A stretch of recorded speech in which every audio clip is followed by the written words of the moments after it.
नमस्कार दोस्तों, my gazette expert institute में मैं प्रखर सूर्यवंशी आप सभी लोगों का तहे दिल से स्वागत करता हूं। दोस्तों जैसे कि मैंने इसके पहले अभी एक वीडियो बनाया था डबल डेकर सीपीयू के लिए, तो मैं आज उसका एक जो प्रैक्टिकल है, ये देखिए मेरे पास एक फ़ोन आया हुआ है सैमसंग का।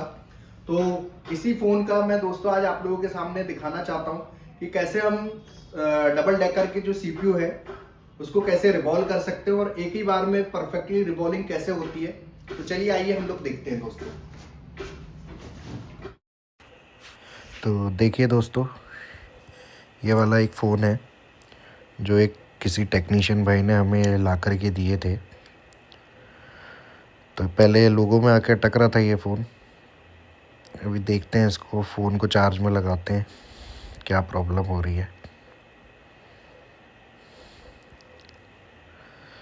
अभी तो कुछ एम्पेयर भी नहीं लिया है। इसको हटाता हूँ, पहले मैं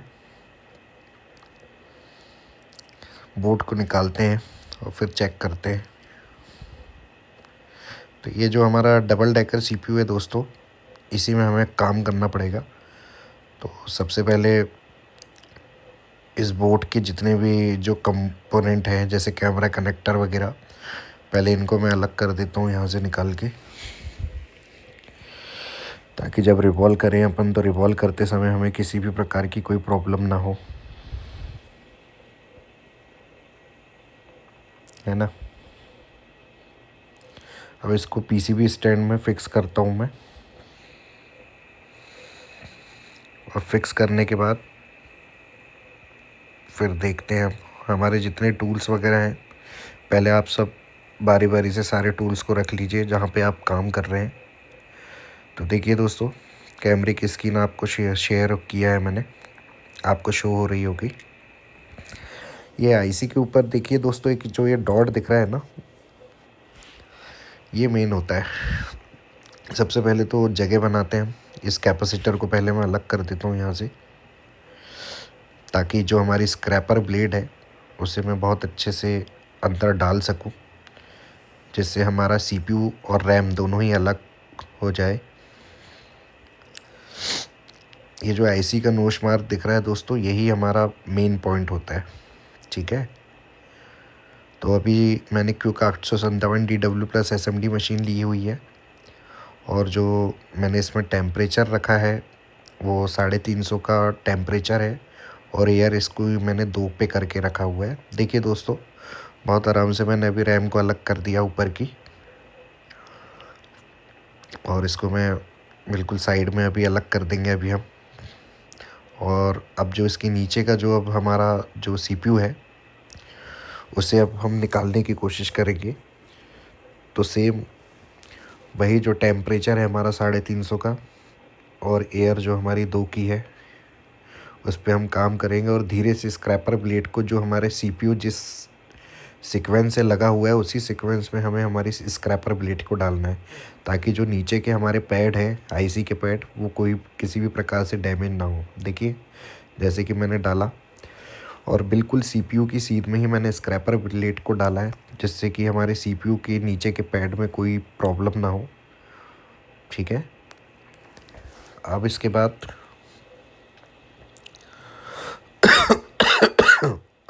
अब हम इसको अलग करते हैं, और जो हमारे जो नीचे सीपीयू का पैड है इसका अब हम टेम्परेचर डाउनग्रेड करेंगे। तो सबसे पहले यहाँ पे मैंने फ्लक्स अप्लाई किया, और फ्लक्स अप्लाई करने के बाद अब जो हमारी डीसोल्डर वायर होगी, डीसोल्डर विक से हम आयरन की मदद से अब इसकी बॉलों को एक सा करेंगे, ताकि कोई भी हमारी बॉलें छोटी बड़ी ना रहें, और प्रॉपर वे में इसका सब जो हमारे सीपीयू की बॉलें हैं उनका टेम्परेचर हम अच्छे से डाउनग्रेड कर पाएँ। और दोस्तों, अगर आपको ये हमारा वीडियो अच्छा लग रहा हो तो हमारे चैनल को लाइक और सब्सक्राइब करना ना भूलें, और जो बेल नोटिफिकेशन है उसे आप दबा दीजिए, ताकि आने वाले हमारे और जो भी नए लेटेस्ट वीडियोस होंगे वो आप तक बहुत आसानी से पहुंच जाए। और दोस्तों, ये देखिए जो मैं विक चला रहा हूँ यहाँ पे, आपको विक को नहीं चलाना है, सिर्फ आपको आयरन को घुमाना है, ठीक है। विक पे किसी प्रकार का आपको ज़ोर नहीं देना है, क्योंकि अगर आप विक पे ज़ोर देंगे ना तो जो डिसोल्डर वायर है वो आपकी बिल्कुल चिपक जाएगी मदरबोर्ड के पीसीबी में, ठीक है। देखिए अब मैं इसे क्लीन कर लेता हूँ वाइप्स की मदद से। और बिल्कुल जो ये हमारी सीपीयू की जो भी पैड है हमारे, देखिए आप एकदम शानदार वे में बिल्कुल चमकने लगी हैं, ठीक है। तो अब जो हमारा ये मेन काम था इसको तो अब हमने कर लिए हैं। अब इसको और क्लीन कर देता हूँ मैं वाइप से थिनर डाल के। तो अभी तो ये साफ़ हो गया। नीचे की दोस्तों आप देख रहे होंगे कुछ कुछ बॉलें हैं यहाँ पे, और मैंने इसको साफ़ इसलिए नहीं किया था क्योंकि जो ग्लू वगैरह है ये पहले से ही जिस भाई के पास से हमारे यहाँ पे आया उन्होंने पहले से सीपीयू इसका रिवॉल्व किया हुआ था, तो उन्होंने पहले से जो ग्लू वगैरह है इसका पहले से क्लीन करके दिया हुआ है, तो इसलिए पहले से जो ग्लू क्लीनिंग है वो हमें मिली हुई है, इसलिए हमने डायरेक्ट हम इसमें रिवॉल्विंग की जो मेथड है उसे अप्लाई करना है यहाँ पे, ठीक है। तो अब जो सीपीयू के ऊपर वाला हिस्सा है दोस्तों जो अभी हमने बाहर निकाले थे, तो आप इसकी बॉलें देख रहे होंगे, एक छोटा सी और एक बड़ा सी। तो दोस्तों मैंने आपको इसके पहले भी हमारे वीडियो में बताया था कि जो छोटा सी होता है दोस्तों उसकी बॉलें बहुत इम्पोर्टेंट होती है हमारे लिए, ठीक है ना। भले बड़े बड़े वाली जो सी है, बड़ा वाला सी की अगर बॉलें एक जैसी ना भी बने तो इतना कोई इशू नहीं होगा, पर जो छोटा सीपीयू है, जो छोटा सी होगा उसको हमें करना है। तो अभी मैं पीछे तरफ में का जो हमारा मेन सीपीयू है, सबसे पहले इसको रिवॉल्व करने की अपन प्रोसेस पूरी कर लेते हैं। तो सबसे पहले मैंने यहाँ पे फ्लक्स अप्लाई किया और हमारे आयरन की मदद से सारी बॉलों को मैं एक जैसी कर ले रहा हूँ ताकि रिवॉल्विंग करते समय हमें किसी प्रकार की कोई प्रॉब्लम ना हो, ठीक है।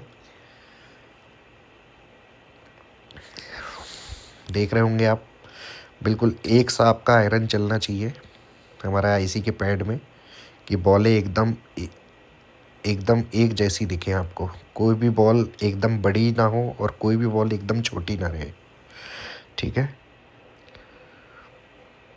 अब ये होने के बाद इसको वाइप्स की मदद से पूरा साफ़ कर लेंगे हम, ठीक है। और साफ़ करने के बाद अब हमारी जो अगली प्रोसेस रहेगी फिर उसे हम फॉलो करेंगे।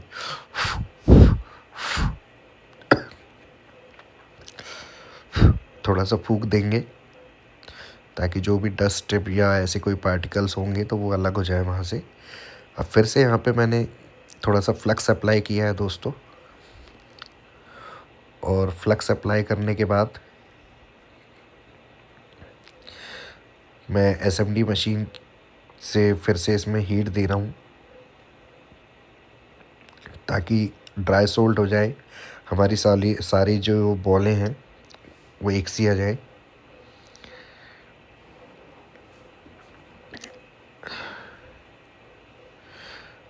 अब ये करने के बाद अब जो हमारा पीछे का जो मेन सीपीयू का ऊपर का हिस्सा है दोस्तों, अब हमें इसमें काम करना है।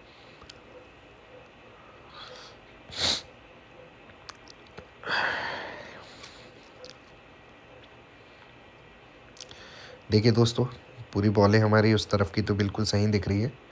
अब जो बारी आई है जो ये छोटा सी और बड़ा सी की जो मैं बात कर रहा था, तो देखिए दोस्तों जो बड़ा सी है और जो एक छोटा सी है इसमें, है ना, तो जो छोटा सी है हमारा उस छोटे सी की पूरी बॉलें हमेशा मिलनी चाहिए, मतलब एक जैसी रहना चाहिए। भले बड़े सी की कुछ बॉलें अगर नहीं भी हो तो वो एनसी पॉइंट रहते हैं, पर छोटा सी तो मस्ट है कि आपको उसकी प्रैक्टिस करना ही करना है। तो मैं डायरेक्टली यहाँ पे फ्लक्स पेस्ट अप्लाई कर रहा हूँ दोस्तों, और आपको बता दूँ कि जो भी आप नीचे इसके पहले जो टिश्यू पेपर रखेंगे वो टिश्यू पेपर आपका एकदम क्लीन होना चाहिए, किसी प्रकार की कोई भी गंदगी नहीं होना चाहिए उस टिश्यू पेपर में। अगर गंदा टिश्यू पेपर होगा तो आपके नीचे जो सीपीयू की जो बॉलें हैं जिसे अभी अपने आयरन से एक जैसे किए हैं वो गड़बड़ हो जाएंगी, ठीक है। तो जो ड्राई पीपीटी है वो पीपीटी पेस्ट को मैं यहाँ पे अप्लाई कर रहा हूँ दोस्तों डायरेक्टली सीपीयू के ऊपरी हिस्से में, और डायरेक्टली हम इसको फिर रिवॉल्व करने की कोशिश करेंगे। इसके जितने भी गड्ढे हैं दोस्तों, हर गड्ढे में जो हमारी ड्राई पीपीटी है वो चली जानी चाहिए, कि जिससे अभी हम इसकी रिवॉल्विंग करेंगे तो हमारी बॉल एक बार में बिल्कुल परफेक्ट शेप में आनी चाहिए, ठीक है। और बस ये ध्यान रखें कि जहाँ पे भी आप नीचे जो आपने टिश्यू पेपर रखे हैं वो एकदम क्लीन होना चाहिए, ठीक है। उसमें किसी प्रकार का कोई भी डस्ट नहीं होना चाहिए। अब जो आजू बाजू का जो एरिया है उसे मैं कवर कर दे रहा हूँ वाइप्स की मदद से, कि जो उसके खाने हैं उनके होल्स पे ही हमारी पीपीटी रहे, और जो एक्स्ट्रा पीपीटी है उन्हें मैं पोंछ दे रहा हूँ वाइप्स की मदद से, ताकि किसी प्रकार की कोई परेशानी ना हो हमें काम करते समय। देख भी रहे होंगे आप। देखिए दोस्तों, जितनी जाना था और जितनी साफ़ होना था, ये थोड़ी सी इधर लगी हुई है, तो मैं ब्लेड की मदद से हटा देता हूँ एक्स्ट्रा पीपीटी को, नहीं तो ये हमारे नीचे की जो बॉलें हैं उनको डिस्टर्ब करेगी। ठीक है दोस्तों, तो ये तो हो गया है। अब इसके बाद में जो सीपीयू है उसको एक बार और अच्छे से क्लीन कर लेता हूँ मैं, कि कहीं ऐसी कोई गंदगी तो नहीं रह गई है,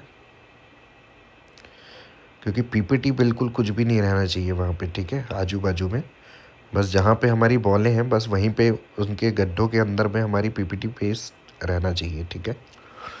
अब फाइनली अब हम क्या करेंगे कि अब हम इसमें हीट देंगे और इसकी बॉलों को गर्म करके रिबॉल करेंगे, ताकि इसकी रिबॉलिंग परफेक्ट तरीके से हो जाए।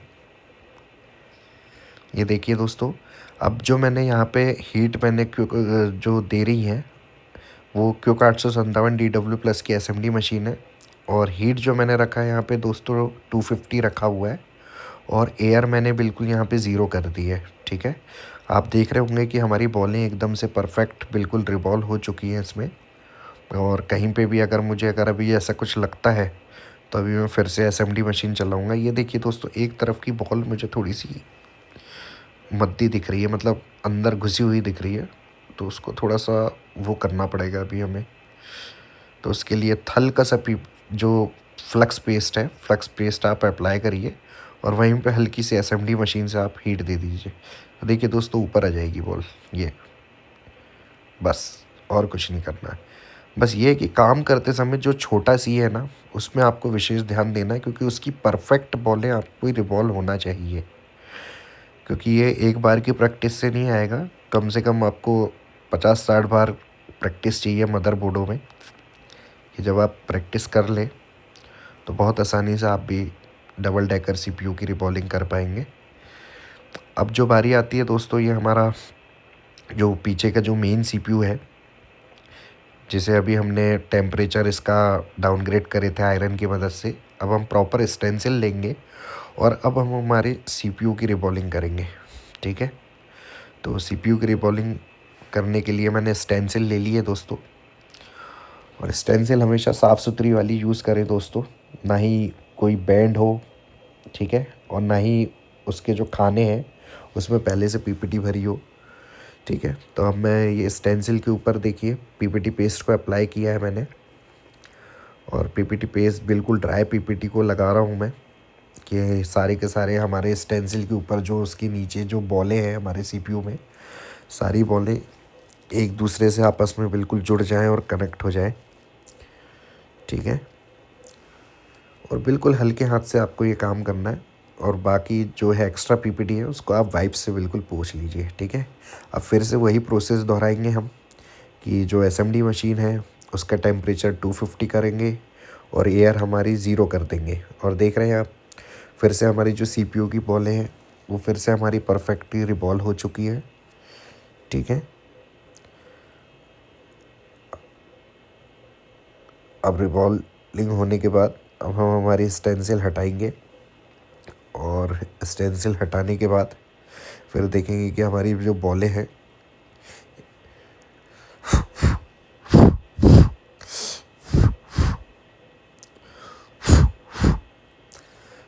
हल्का सा फूंक मार दीजिए कहीं पे अगर ऐसा कुछ रहे तो, ठीक है।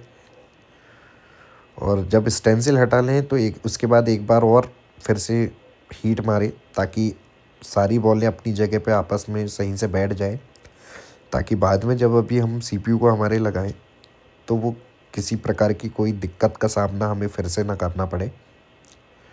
ठीक है।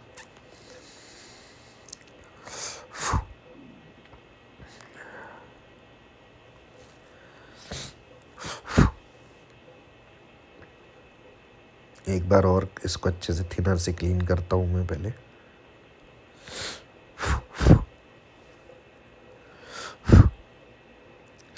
तो ये देखिए दोस्तों, ये जो हमारा सीपीयू का ऊपर वाला हिस्सा था ये भी हमारा परफेक्ट हो चुका है, और जो पीछे का हिस्सा है ये भी हो चुका है। आप देख पा रहे होंगे, है ना। ठीक है, सारी बॉलें परफेक्टली एक जैसी और एक समान, ना ही कोई बॉल ऊपर, ना ही कोई बॉल नीचे, और ना ही कोई बॉल ज़्यादा मोटी, और ना ही कोई बॉल हमारी सबसे छोटी। ठीक है, बिल्कुल एक साइज़ में और एक बार में आपको इसकी रिबॉलिंग करना है, वो भी परफेक्ट तरीके से, तभी आपका सीपीयू जो है वो बिल्कुल अच्छे वे में काम करेगा। ठीक है, तो अब फाइनली दोस्तों, अब जो हमारी रैम है, अब रैम की बारी आई है कि अब हमें हमारे रैम में काम करना है। तो रैम के लिए वही है दोस्तों, सबसे पहले वही फ्लक्स पेस्ट को अभी हम अप्लाई करेंगे, और आयरन की मदद से इसकी जो बॉलें हैं उसको एक समान करेंगे, ताकि कोई भी बॉल हमारी छोटी बड़ी ना रहे। और डायरेक्ट इसके ऊपर, रैम के ऊपर अब हम हमारा आयरन चलाएंगे और सारी बॉल एक सी करेंगे। ठीक है दोस्तों, ये देखिए बिल्कुल एक सी बॉलें हो गई हैं, और एक सी बॉल होने के बाद इसको साफ़ कर देंगे क्लीनिंग वाइप्स की मदद से।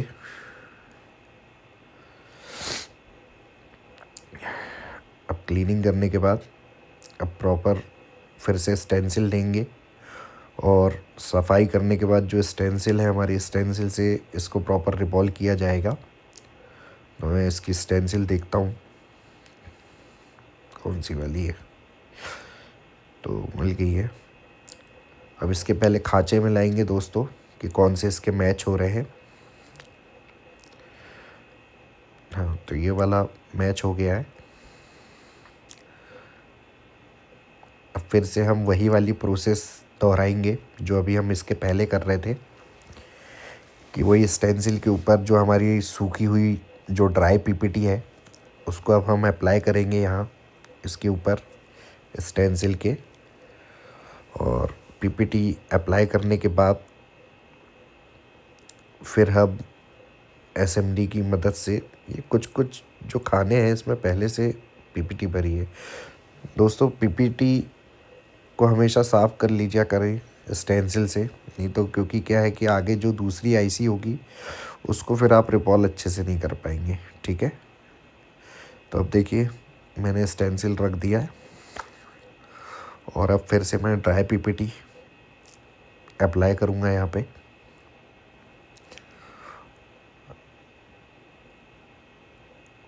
और ऐसे ही अप्लाई करेंगे हम कि इसके सारे जितने छेद हैं सब में अच्छे से हमारी पीपीटी लग जाए, और फिर वाइप्स की मदद से हम जो एक्स्ट्रा पीपीटी है वो हमारी साफ़ कर लेंगे। ठीक है, और साफ़ करने के बाद फिर उसमें हीट और टेम्परेचर दे करके उसकी बॉलों को रिवॉल्व करेंगे। तो देखिए फिर से मैंने वही 250 का जो हमारा टेम्परेचर है और 0 की जो एयर है वो मैंने दी, और परफेक्टली इसकी जो बॉलें हैं वो बहुत अच्छे से यहाँ पे रिवॉल्व हो गई हैं। अब हटा देता हूँ मैं स्टेंसिल को, और देखते हैं अब हम कि सारी बॉलें एक जैसी हुई हैं या नहीं हुई हैं। अभी यहाँ पे तो थोड़ी बहुत सही दिख रही है, ऊपर की भी सही है। एक बार फिर से थोड़ा सा कहीं कम ज़्यादा होगी तो मैं फिर से एक बार एसएमडी चला देता हूँ रैम के ऊपर हमारी, क्योंकि अब इसके बाद ज़्यादा कोई काम हमारे पास रह नहीं गया है। अब डायरेक्टली अब हम जो हमारा जो सीपीयू और रैम है उसको अब हमारे डायरेक्ट मदरबोर्ड में अब फिक्स करने की तैयारी चल रही है अब हमारी।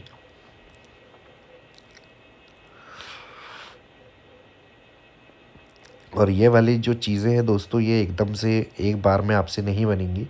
इसके लिए बहुत प्रैक्टिस, आपको जो हैंड स्किल है वो आपको बहुत सुधारना पड़ेगा। और डेली कम से कम 2 से 3 जो डबल डेकर के काम हैं उन्हें आप करिए आपकी शॉप में। और डेफ़िनेटली मैं चैलेंज कर रहा हूँ कि अगर आप प्रैक्टिस करते रहें तो ये भी आपसे बहुत आसानी से आप कर लेंगे इसे। कोई बड़ी बात नहीं है कि कोई भी फ़ोन का सीपीयू अगर आपको रिकॉल करना है तो, और एक बार में परफेक्टली बिल्कुल फिर आपसे बनने लगेगा। तो चलिए, अब ये जो मदरबोर्ड है हमारा, अब इसमें अब हमें हमारे डबल डेकर सीपीयू को और रैम को हमें फ़िक्स करना है। तो फिक्स करते समय वही है दोस्तों कि फ्लक्स, आपको जितना कम आप फ्लक्स पेस्ट का यूज़ करोगे उतना अच्छा है। नहीं तो फिर क्या होता है कि हमारा जो सीपीयू है वो इधर उधर खसकने लगेगा, है ना। ज़्यादा फ्लक्स में वो तैरने लगता है। तो इसलिए जितना कम से कम सीपीयू हो, उस वो सीपीयू में जितना कम से कम फ्लक्स पेस्ट हो उसका आप यूज़ करिए। मैं देखिए बहुत हिसाब से और बहुत कम में मैंने यहाँ पे फ्लक्स पेस्ट का यूज़ किया है। और यूज़ करने के बाद जो अब हमारा जो सीपीयू है मैं उसे रखूँगा, और जो इसके कॉर्नर है, आप इनके पहले कॉर्नर देख लीजिएगा कि जो सारे कॉर्नर हैं वो कॉर्नर आपके मैच हो जाए। और फिर फाइनली उसके बाद फिर हमें सीपीयू को रख देंगे, ठीक है। देख रहे होंगे आप, मैं कॉर्नर से कॉर्नर पहले इसके मिला रहा हूँ। जो भी इसका आईसी का नोश मार्क होगा उस नोश मार्क के आपको अंदर ही रखना है, ठीक है। अब बैठाते समय दोस्तों, अब जो मैंने यहाँ पे टेम्परेचर रखा वो 350 का टेम्परेचर रखा है। और एयर कंट्रोलिंग जो है मैंने यहाँ पे 1 की कर दी है। अगर मैं 2 की एयर रखूँगा ना तो 2 की एयर में क्या होगा कि ये जो हमारा जो सीपीयू है वो इधर उधर खसकने लगेगा, ठीक है। हमें खसकाना नहीं है, बस 350 का आप टेम्परेचर रखिए और 2 की एयर में आप इसको सेट कर दीजिए। और एक जगह में आपको कभी भी एसएमडी रखना नहीं है। इसको राउंडिंग आपको चलाते रहना है चारों तरफ, और हल्का सा पुश करना है। जैसे देखे होंगे अभी आपने, मैंने हल्का सा भी पुश किया है। ये तो ये अपनी जगह पे बिल्कुल सेट हो जाएगा और बहुत बढ़िया वे में बैठ जाएगा, ठीक है। थोड़ा सा ठंडा होने देंगे इसको।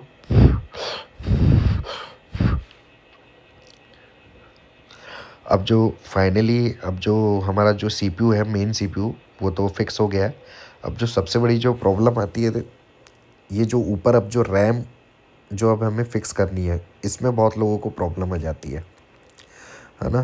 तो इसका क्या सॉल्यूशन है? इसका भी सॉल्यूशन यही है दोस्तों कि रैम को बैठाते समय सबसे पहले आपको बहुत सावधानी पूर्वक क्या करना है कि इसमें जो फ्लक्स पेस्ट आप अप्लाई करेंगे ना, तो वो फ्लक्स पेस्ट बिल्कुल हल्का हल्का आप अप्लाई करिए, ठीक है।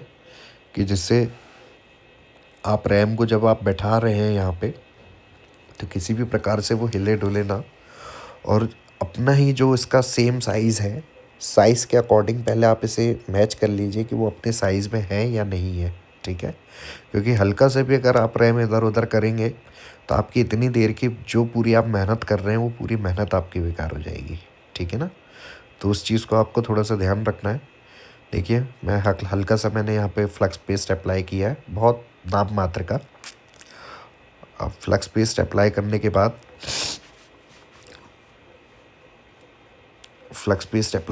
बाद अब हम हमारी जो रैम है उसे यहाँ पे बैठाएंगे कि जो भी हमारा ये जो साइज़ है उस साइज़ के अंदर में ही ये बहुत अच्छे से सेट हो जाए, ठीक है।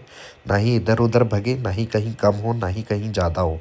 बिल्कुल एक्यूरेट साइज़ में हमें हमारी रैम को बैठा देना है परफेक्टली। और अब जब हम जो कंट्रोल करेंगे हमारी असेंबली मशीन का, जो टेम्परेचर अब हम जो सेट करेंगे वो टेम्परेचर रहेगा आपका असेंबली मशीन का 350, और एयर रहेगी आपकी 2 की, ठीक है। आप देख रहे होंगे हल्का सा भी इधर उधर होगी ना वो, ये देखिए बैठ नहीं रही अभी, अब बैठ गई परफेक्ट, ठीक है। अब बैठ गई ये परफेक्ट। थोड़ा सा इधर से, हाँ ये। अब फाइनली इसके बाद अब हम काम करेंगे इसमें तो वही एसएमडी मशीन से अब हमें हीट देना है। और एयर कंट्रोल तो आपको पता है कि 2 की हमने एयर कंट्रोल रखी हुई है। और आप देख रहे होंगे मैंने एक जगह पे एसएमडी मशीन नहीं चला रहा हूँ, उसको राउंडिंग राउंडिंग कभी इधर कभी उधर कभी इधर कभी उधर, एक जगह पर ना रखें आप, ठीक है। उसको सराउंडिंग वे में बिल्कुल आप एयर देते जाएं और टेम्परेचर को कंट्रोल करते जाएं, जिससे आपका जो ये रैम बहुत परफेक्टली वे में उसमें फिक्स हो जाएगी, ठीक है। देख रहे होंगे आप जैसे कि ये बिल्कुल फिक्स हो गई है। और एक बार मैं हल्की सी हीट दे देता हूँ। कहीं से भी हिलना डुलना नहीं चाहिए। अगर ये हिलेगी डुलेगी ना तो फिर बहुत दिक्कत हो जाएगी। अब जो हमने कैप्स वगैरह निकाले थे उन्हें भी मैं यहाँ वापस से बैठा देता हूँ। लग जाए यार।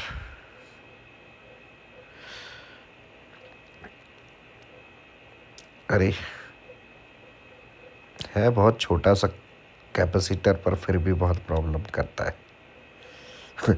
उड़ ही गया। देखिए, देख रहे हैं दोस्त आप, छोटे से कंपोनेंट बहुत परेशान करते हैं। तो फाइनली जो अब हमने जो कैप वगैरह निकाले थे तो उसमें से एक छोटा वाला तो अभी उड़ चुका है।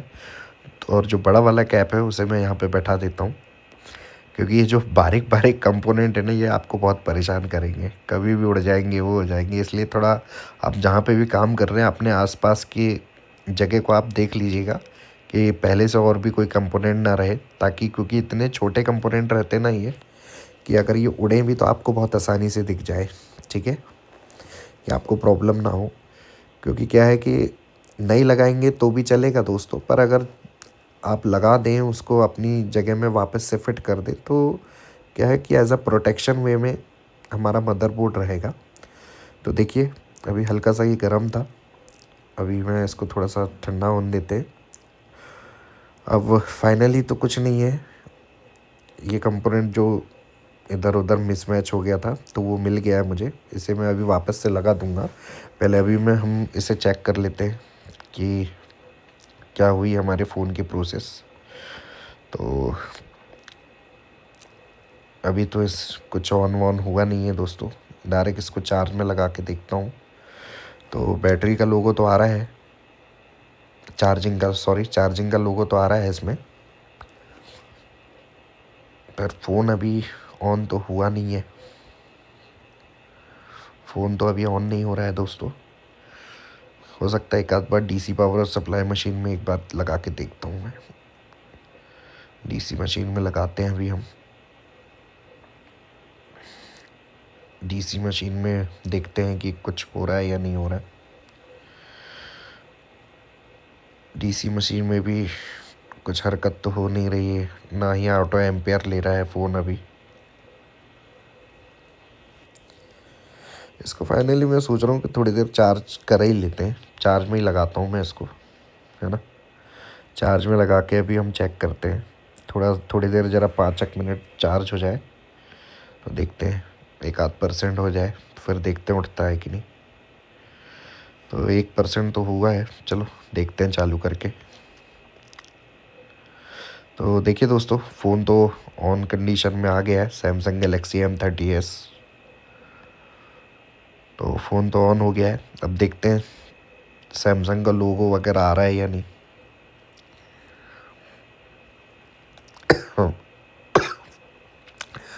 और दोस्तों अगर आपको ये हमारा वीडियो अच्छा लगा हो, हमारे चैनल को लाइक और सब्सक्राइब करना ना भूलें दोस्तों, ठीक है। आप ही के लिए इतनी मेहनत होती है। इतना है दोस्तों कि हमारी वीडियोस को देख के आप कुछ ना कुछ ज़रूर सीखेंगे। और आप भी अगर मोबाइल रिपेयरिंग का बिल्कुल बेसिक से एडवांस चिप लेवल का रिपेयरिंग कोर्स सीखना चाहते हैं दोस्तों, तो जो नीचे डिस्क्रिप्शन में आपको हमारा कॉन्टैक्ट नंबर दिया है उसमें कॉल करें और जानकारी लें। तो देखिए दोस्तों सैमसंग भी आ गया है इसमें, यहाँ पे लिखा, और पूरे तरीके से जो चीज़ हम सोच रहे थे वो यहाँ पे इसकी प्रॉब्लम सॉल्व हो चुकी है दोस्तों। बिल्कुल ये डेड मोबाइल फ़ोन था जो कि अब बिल्कुल ऑन कंडीशन में आ चुका है ये, ठीक है। इसको एक बार काम करते हुए देख भी लेते हैं। 1 2 3 4 5 6। तो देख रहे होंगे दोस्तों बहुत अच्छे से काम भी कर रहा है। आपने कि कैसे हमने सीपीयू के डबल डेकर सीपीयू को रिवॉल्व करके परफेक्टली उसमें फिक्स कर दिया और हमारा फ़ोन ऑन कंडीशन में आ गया। अगर आपको ये हमारा दोस्तों ये वीडियो अच्छा लगा हो, हमारे चैनल को लाइक और सब्सक्राइब करना ना भूलें दोस्तों। और जो अभी हमारा जो न्यू बैच है वो 20 दिसंबर से शुरू हो रहा है दोस्तों। तो जो भी आप में से जो भी स्टूडेंट हमारे यहाँ पे रिपेयरिंग कोर्स से सीखना चाहते हैं, जैसे mobile, laptop, computer, LED LCD TV, तो आपको जो डिस्क्रिप्शन में हमारे कॉन्टैक्ट नंबर दिया है दोस्तों, आप उसमें कॉल करके जानकारी ले सकते हैं। धन्यवाद दोस्तों।